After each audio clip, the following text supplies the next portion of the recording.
My sister looked straight at me during a family dinner and sneered. Strong women need no help.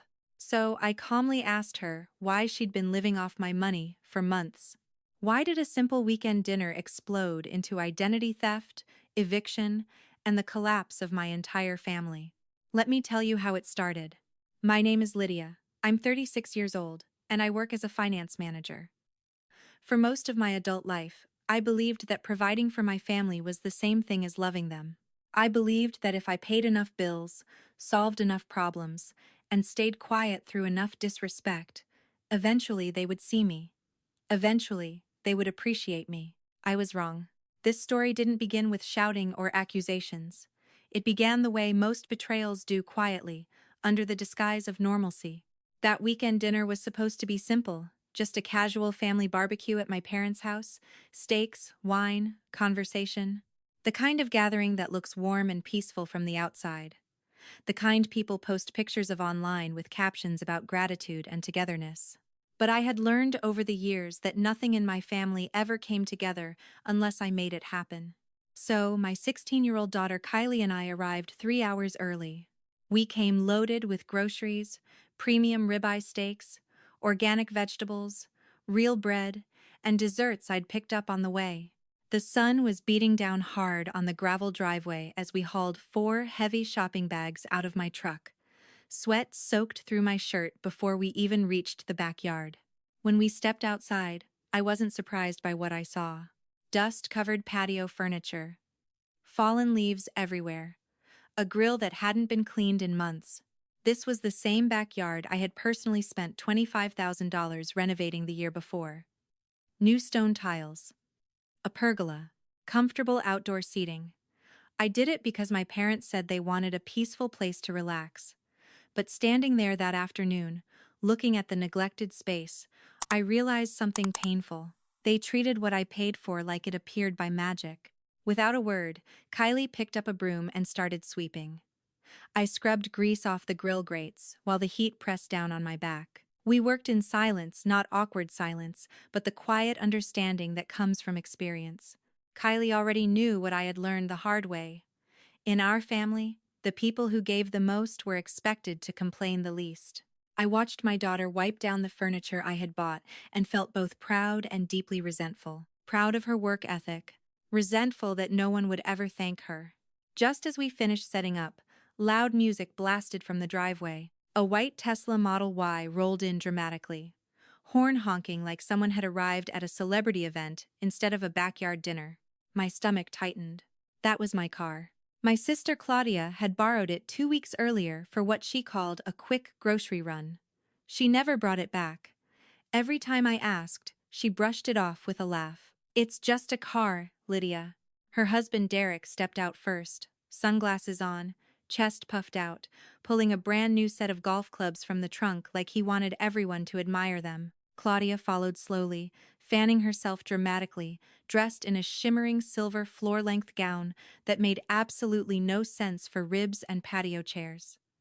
But Claudia didn't dress for reality. She dressed for appearances, for photos, for strangers on social media who believed she lived a life of effortless luxury. My mother rushed toward her as if she'd just returned from a dangerous expedition instead of a short drive. She fussed over Claudia's hair and guided her to the most comfortable shaded seat beneath the pergola. My father smiled in a way he rarely smiled at me.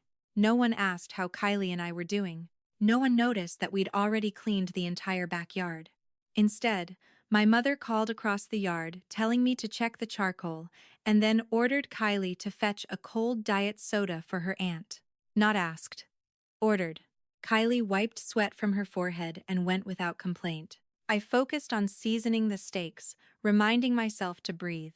Claudia was already setting up her phone on a tripod, angling herself carefully, holding a glass of wine she hadn't paid for. She lowered her voice and leaned toward my mother, gesturing vaguely in my direction.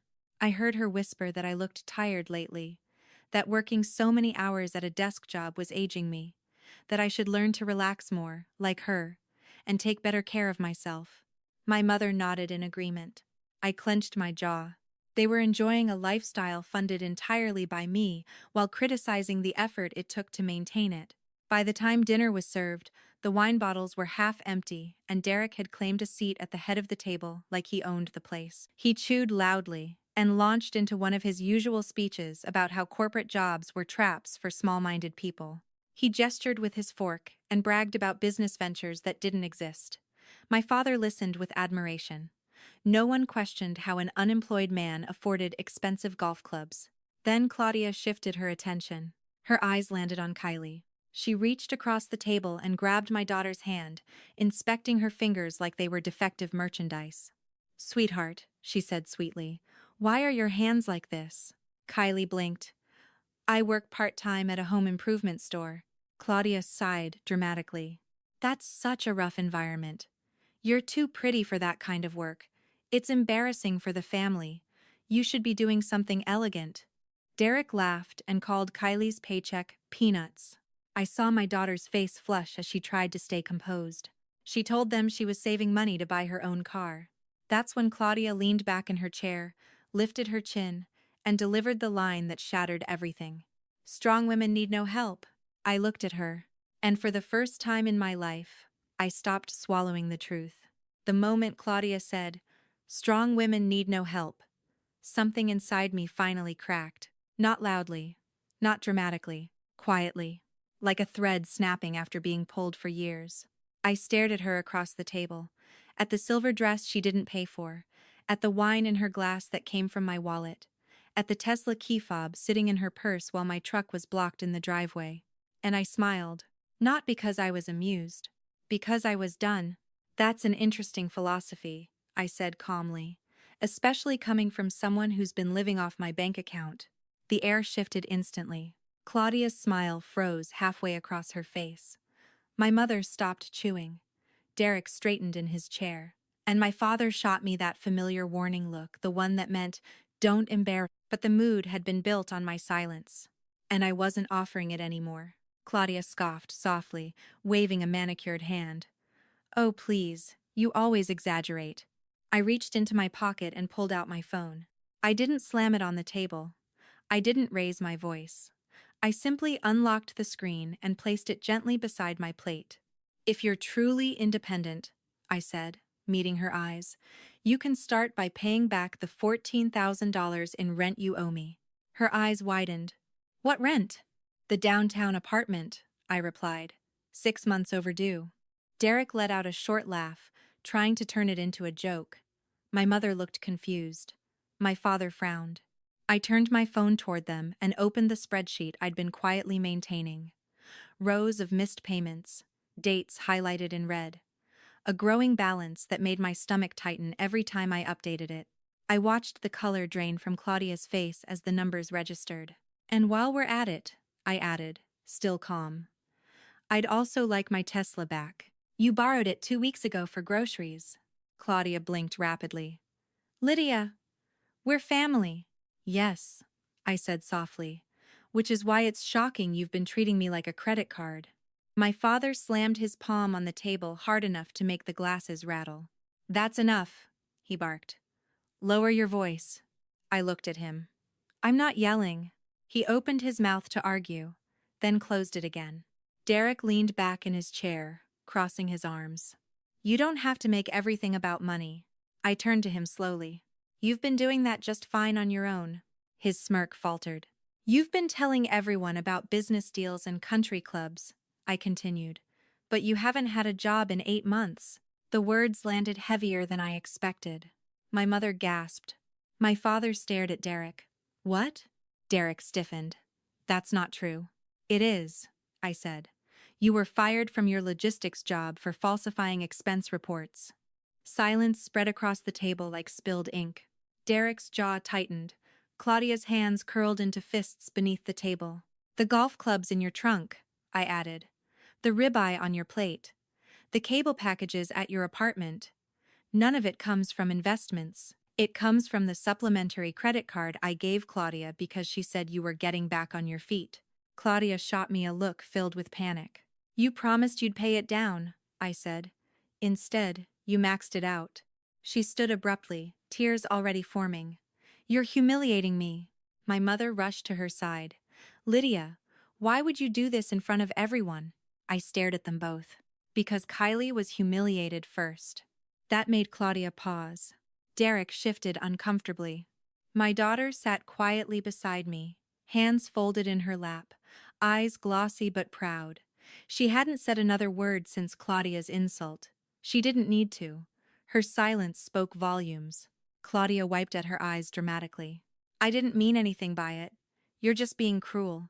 I exhaled slowly. Cruel. For stating facts. For protecting my child. For refusing to keep funding lies. My father pointed at me, shaking. You're letting your career go to your head. You're acting like a landlord instead of a sister. My mother started crying, gripping my hand. Please, Lydia, just let it go. Claudia is sensitive. You're strong. You can handle things. That sentence landed like a punch to my chest. You're strong. Which meant, you can take more. I pulled my hand away gently. No, I said quietly. I've been handling things for everyone else for years. The argument escalated quickly after that. My parents insisted that family helps family without keeping score, that my success was shared property, that I had a moral obligation to support Claudia indefinitely because I had a good career. I listened in disbelief as they defended the people actively draining my finances while criticizing the one person who had kept them comfortable. And suddenly I saw it clearly. They didn't love me for who I was.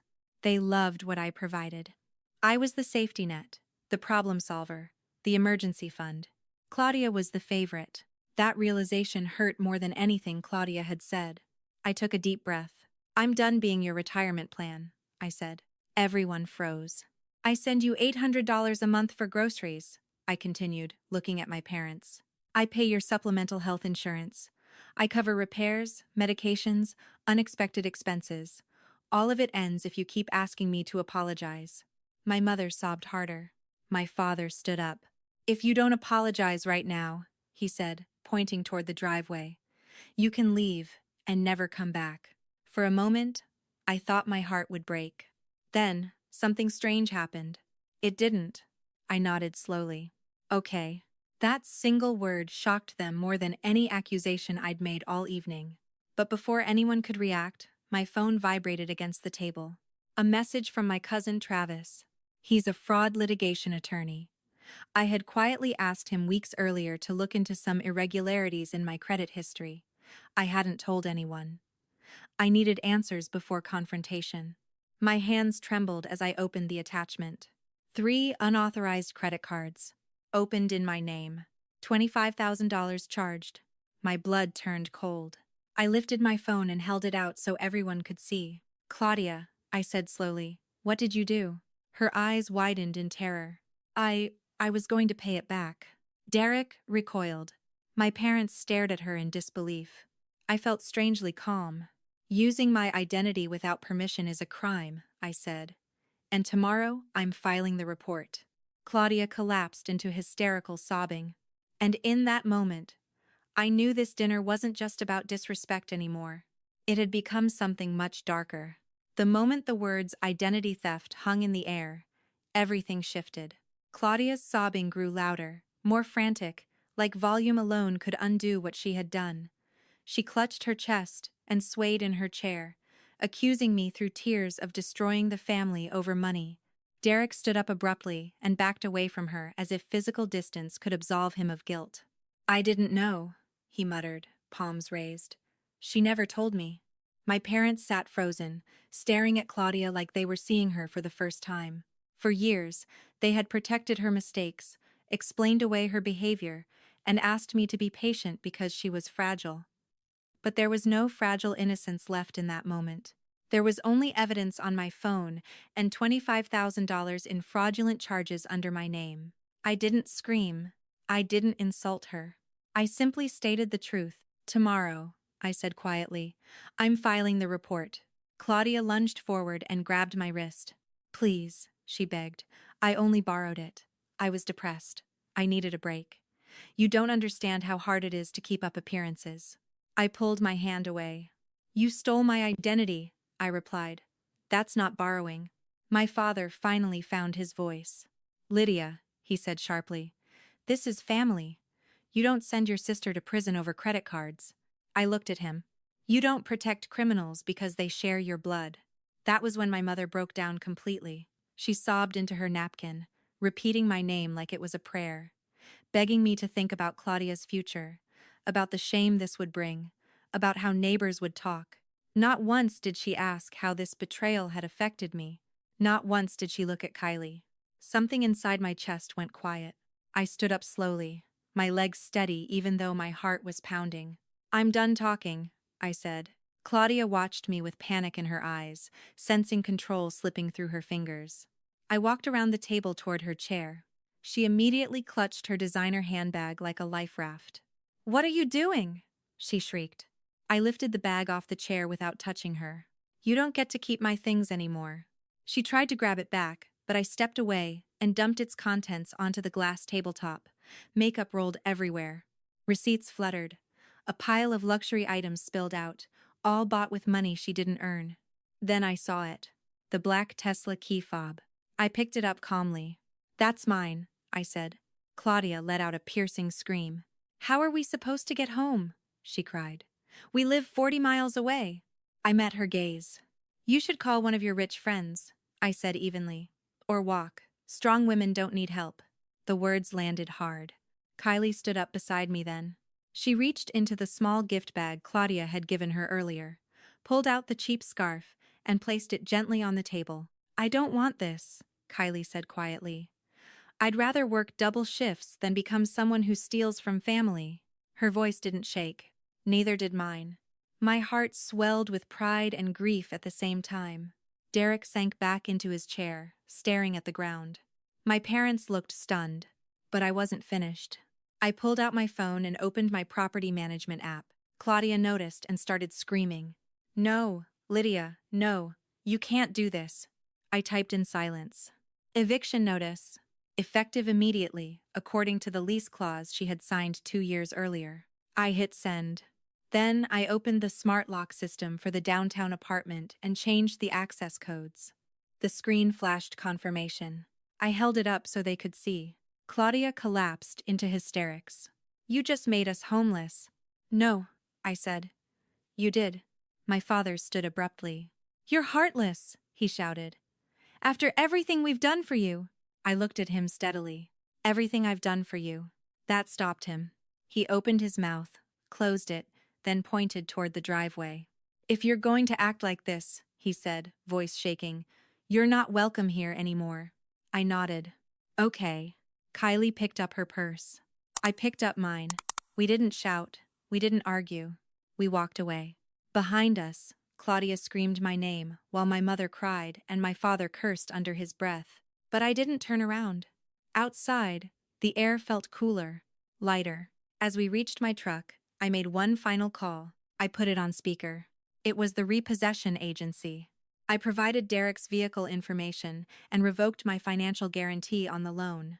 Derek rushed toward us in panic, tripped over his own feet, and fell hard on the patio stones. I didn't look back. I started the engine and drove away with Kylie beside me. Both of us silent, both of us breathing again. 2 weeks later, everything had changed. The police investigation moved forward quietly. Claudia's credit collapsed. She and Derek ended up in my parents' basement, sleeping on an air mattress near the furnace. My parents discovered what it actually meant to support 2 grown adults with no income. My phone filled with missed calls. I didn't answer. Instead, I took Kylie on a quiet weekend trip to the coast. We walked along the shoreline, ate seafood dinners we paid for ourselves, and laughed without tension for the first time in years. On the second morning, Kylie received a message from her manager. She'd been promoted. She showed me the screen with a smile that told me everything. And as I watched the sunset that night, I finally understood something. Strong women don't refuse help. Strong women stop funding their own abuse. They protect their children. They choose peace. And sometimes, they walk away from an entire family to save their future. The days after that night felt unreal, like I was moving through someone else's life. I expected to feel victorious. I expected relief to rush in the moment I drove away from my parents' house with Kylie beside me. But what actually came first was exhaustion, a deep, bone-level fatigue that no amount of sleep could touch. For years, I had been holding everything together with my bare hands. The moment I finally let go, my body seemed to realize how tired it had been all along. The detective assigned to my case called 3 days later. His voice was calm and professional, and the way he spoke made it clear that this was no longer a family matter. It was a formal investigation. He told me that the evidence provided by Travis was more than sufficient to proceed. The unauthorized accounts, the transaction records, the forged signatures, it all formed a clear pattern. Identity theft, wire fraud, charges that carried real consequences. I thanked him and hung up, staring at my phone for a long time afterward. Claudia hadn't just betrayed me emotionally. She had tried to build a fantasy life on the ruins of my financial future. That realization hit harder than anything that had happened at the dinner table. Meanwhile, the eviction process moved forward, exactly as outlined in the lease agreement. I didn't cut corners. I followed every legal step. I documented everything. The smart lock system remained active, and Claudia and Derek were allowed to collect their belongings only under supervision.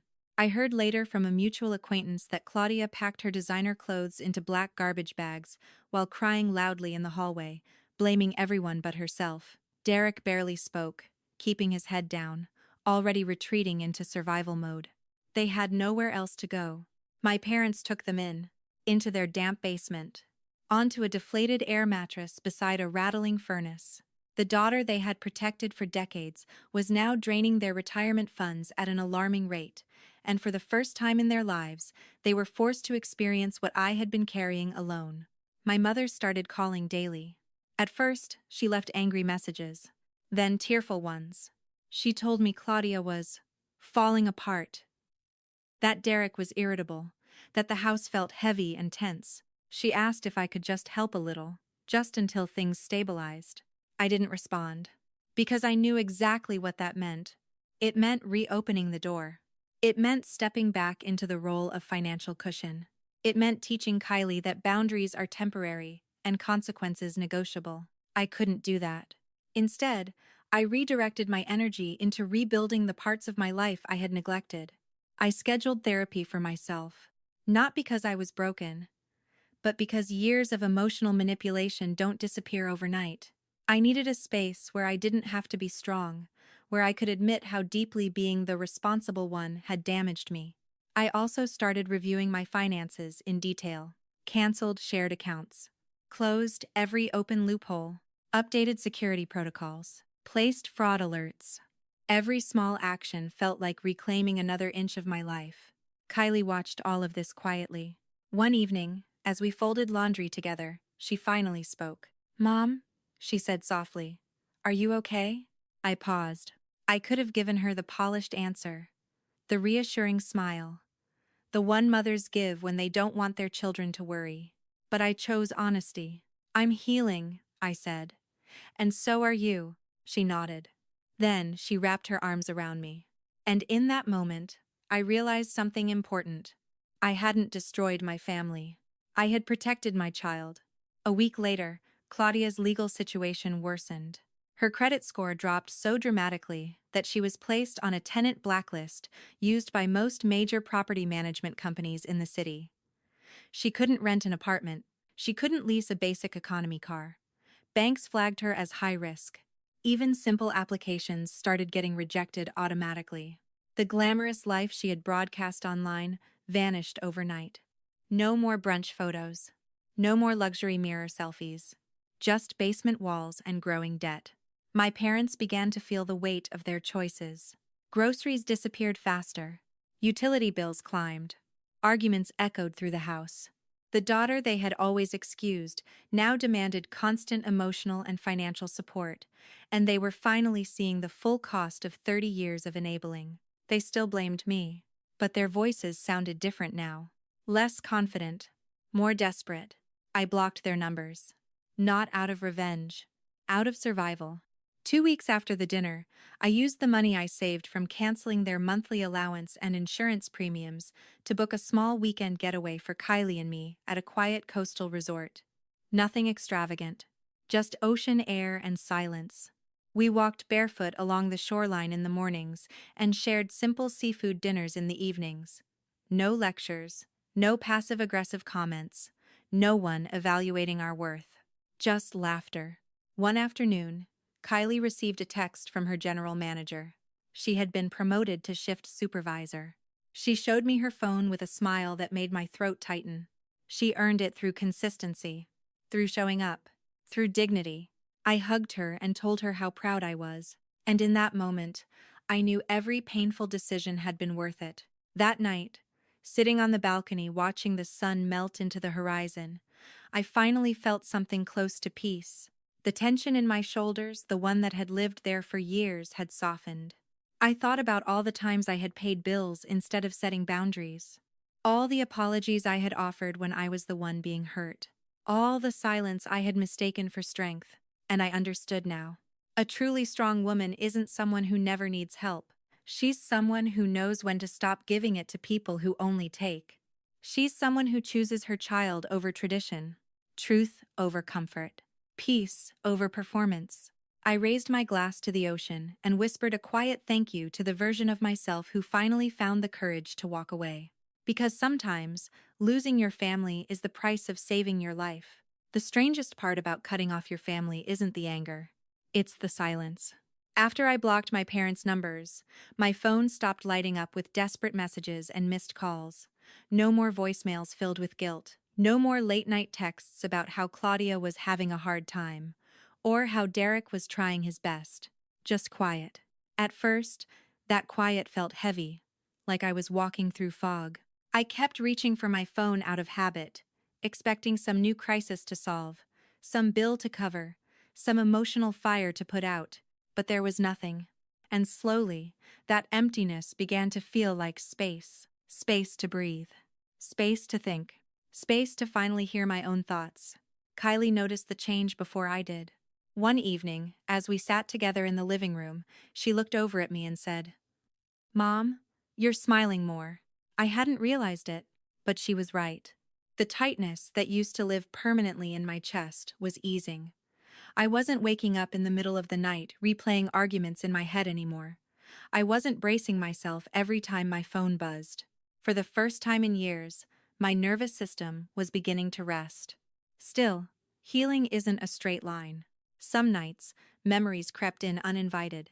I remembered being a child, watching my parents comfort Claudia after every mistake while telling me to be strong. I remembered getting my first job in college and quietly paying for groceries when money was tight. I remembered covering rent once, then twice, then indefinitely. I had been trained to believe that love meant sacrifice. Therapy helped me understand something painful but necessary. I wasn't just supporting my family financially. I was maintaining their dysfunction. Every bailout allowed Claudia to avoid responsibility. Every excuse my parents made taught her that consequences were optional. And every time I stepped in, I confirmed their belief that my role in the family was to absorb damage so everyone else could stay comfortable. Breaking that cycle felt like betrayal to them. But to me, it felt like survival. The legal process continued quietly in the background. The detective kept me updated as Claudia's case moved forward. Formal charges were filed. Court dates were scheduled. Her attorney contacted mine twice, asking if I would consider a settlement or withdraw my complaint. I said no, not because I wanted revenge, but because what she did crossed a line that couldn't be erased with tears or apologies. She didn't just take money. She took my identity. She gambled with my future. That isn't a mistake. That's a choice. Meanwhile, life in my parents' basement grew increasingly tense. I heard through a mutual acquaintance that Claudia and Derek fought constantly. Derek blamed Claudia for everything. Claudia accused Derek of abandoning her emotionally. My parents tried to mediate, but they were exhausted, overwhelmed, and quietly terrified about their finances. The pension checks they had once spent freely were now stretched thin. Utilities skyrocketed, groceries doubled. Claudia demanded expensive skincare products, even while crying about being canceled by life. They were finally living the reality they had pushed onto me for years. And suddenly, I wasn't so heartless anymore. I was just unavailable. My mother tried one last time. She emailed me from a new address. Her message was short. She said she missed me, that she missed Kylie, that families make mistakes, that Claudia was learning her lesson, that maybe we could sit down and talk. I stared at the screen for a long time. Part of me wanted to respond. Not to reconcile, but to explain. To tell her how lonely it felt growing up as the responsible one, how invisible I had been, how painful it was to realize I was only valued for what I provided. But then I remembered something my therapist told me. You don't explain your boundaries to people who benefit from you not having any. So I deleted the email. Instead, I took Kylie out for dinner. We talked about school, about her promotion, about her plans to save for her own car, about maybe applying to colleges next year. She spoke with confidence now. Not the fragile confidence of a teenager trying to impress adults, but the quiet confidence of someone who knows she can rely on herself. And I realized that my daughter was watching everything. She saw me stand up for her at that dinner. She saw me refuse to back down. She saw me choose truth over comfort. That mattered more than any inheritance or family tradition. One evening, while we washed dishes together, Kylie said something that stayed with me. Aunt Claudia always talked about being strong, she said. But she was scared of everything. I nodded. She was scared of working, scared of failing, scared of not being admired. Kylie rinsed a plate and handed it to me. You're not scared like that. Her words hit deep. Because for a long time, I had been scared. Scared of disappointing my parents. Scared of being labeled selfish. Scared of losing my family. But I wasn't scared anymore. I had already lost them. And I had gained myself. The final paperwork for the eviction cleared. Claudia and Derek remained in my parents' basement. Her credit remained wrecked. Her social circle vanished. The life she curated online dissolved quietly, without announcement. And while she dealt with the consequences of her choices, I focused on building something real. I redecorated my apartment. I started taking long walks in the mornings. I cooked meals without rushing. I laughed more. I slept better. I began to understand that peace doesn't come from fixing broken people. It comes from stepping away. People often think walking away is weakness, but sometimes it takes everything you have. Sometimes the bravest thing you can do is stop explaining yourself and start protecting your future. And as I watched Kylie study at the kitchen table one night, focused and determined, I knew that breaking this cycle was the greatest gift I could give her. She will grow up knowing that love doesn't require self-destruction. That family doesn't get unlimited access to your life. That being strong doesn't mean being silent. It means choosing yourself. By the time the court hearings began, I no longer felt angry. That surprised me. I had imagined I would be consumed by rage, replaying Claudia's betrayal over and over in my mind, waiting for justice to feel satisfying. But anger burns hot and fast. What replaced it was something quieter, heavier: acceptance. The detective kept me updated on every development. Claudia's attorney attempted to negotiate, suggesting repayment plans and family mediation. They framed it as a misunderstanding, a temporary lapse in judgment fueled by stress. But identity theft isn't a misunderstanding. It's a decision. I declined every offer. Not because I wanted to punish my sister, but because I needed to protect myself and my daughter. My credit score, my career, my ability to provide a stable future for Kylie, those weren't negotiable. Claudia was eventually required to attend mandatory court hearings and financial counseling. The legal process moved slowly, methodically. There were no dramatic courtroom scenes, no satisfying speeches. Just paperwork, deadlines, consequences. Derek faded into the background entirely. He stopped calling, stopped pretending to care.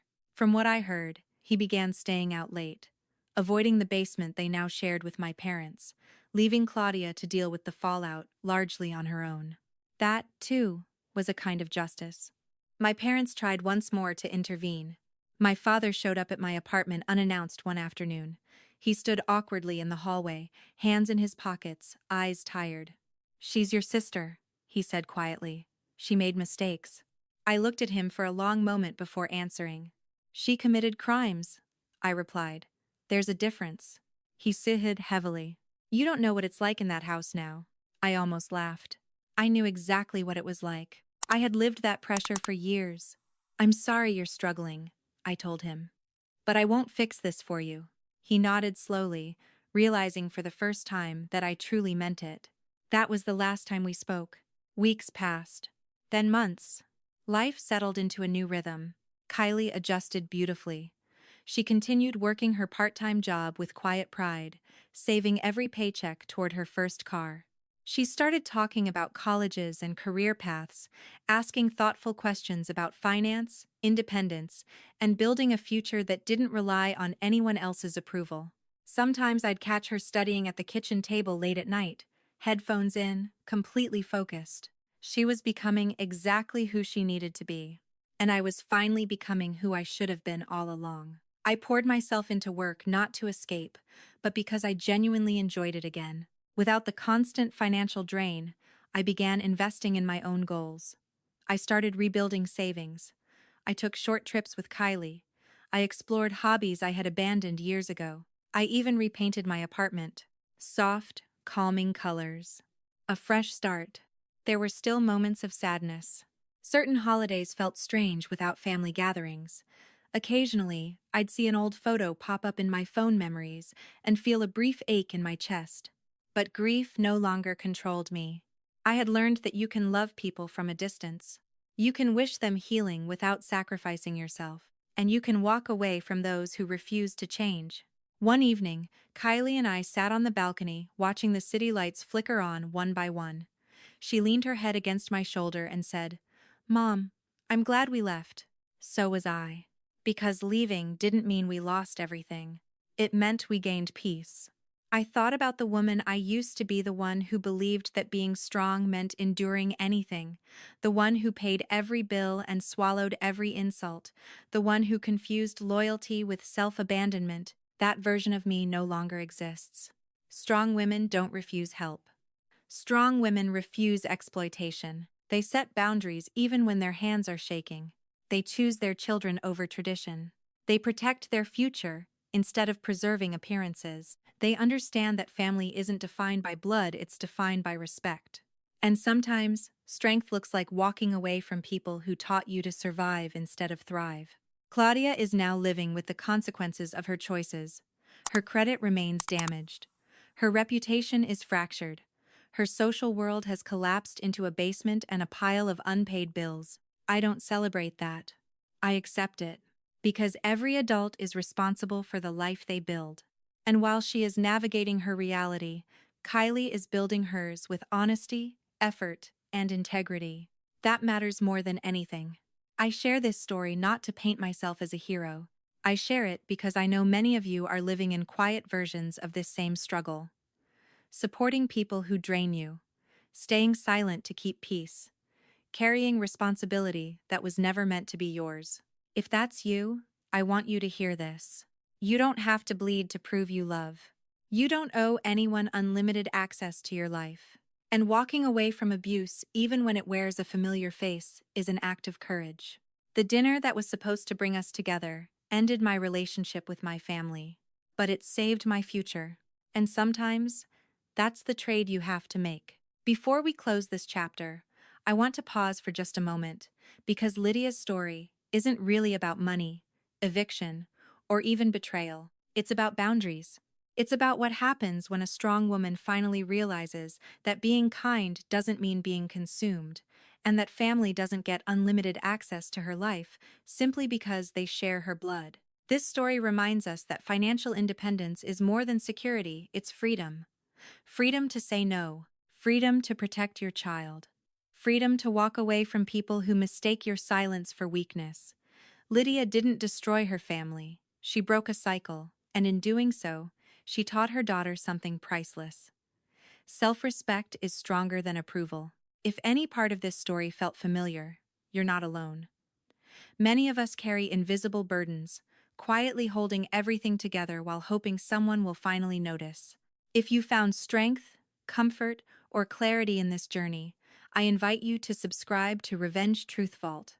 Here, we share powerful stories about resilience, justice, and rebuilding life after betrayal. Your support helps these stories reach the people who need them most. Thank you for listening, and remember, choosing yourself is not selfish, it's survival.